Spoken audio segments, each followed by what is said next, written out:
بسم اللہ الرحمن الرحیم السلام علیکم ورحمۃ اللہ وبرکاتہ۔ سورۃ الاعلی ترجمہ۔ بسم اللہ الرحمن الرحیم۔ سبح اسم ربک الاعلی، اپنے پروردگار کے نام کی تسبیح کرو جس کی شان سب سے اونچی ہے۔ الذی خلق فسوی، جس نے سب کچھ پیدا کیا اور ٹھیک ٹھیک بنایا۔ والذی قدر فہدی، اور جس نے ہر چیز کو ایک خاص انداز دیا پھر راستہ بنایا۔ والذی اخرج المرعی،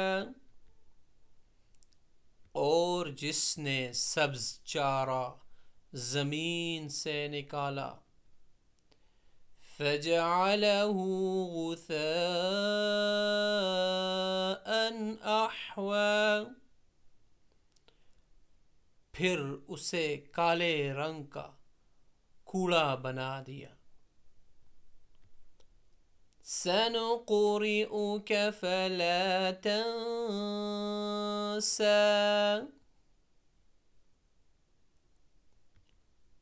اے پیغمبر ہم تمہیں پڑھائیں گے پھر تم بھولو گے نہیں۔ الا ما شاء اللہ انہ یعلم الجہر وما یخفی، سوائے اس کے جسے اللہ چاہے۔ یقین رکھو وہ کھلی ہوئی چیزوں کو بھی جانتا ہے اور ان چیزوں کو بھی جو چھپی ہوئی ہیں۔ وَنُيَسِّرُكَ لِلْيُسْرَىٰ، اور ہم تمہیں آسان شریعت پر چلنے کے لیے سہولت دیں گے۔ فَذَكِّرْ إِن نَّفَعَتِ الذِّكْرَىٰ، لہذا تم نصیحت کیے جاؤ اگر نصیحت کا فائدہ ہو۔ سَيَذَّكَّرُ مَن یخشی، جس کے دل میں اللہ کا خوف ہوگا وہ نصیحت مانے گا۔ وَيَتَجَنَّبُهَا الْأَشْقَىٰ، اور اس سے دور وہ رہے گا جو بڑا بدبخت ہوگا۔ الَّذِي يَصْلَى النَّارَ الْكُبْرَىٰ، جو سب سے بڑی آگ میں داخل ہوگا۔ ثم لا يموت فيها ولا يحيا، پھر اس آگ میں نہ مرے گا نہ جیے گا۔ قد افلح من تزکی، فلاح اس نے پائی ہے جس نے پاکیزگی اختیار کی۔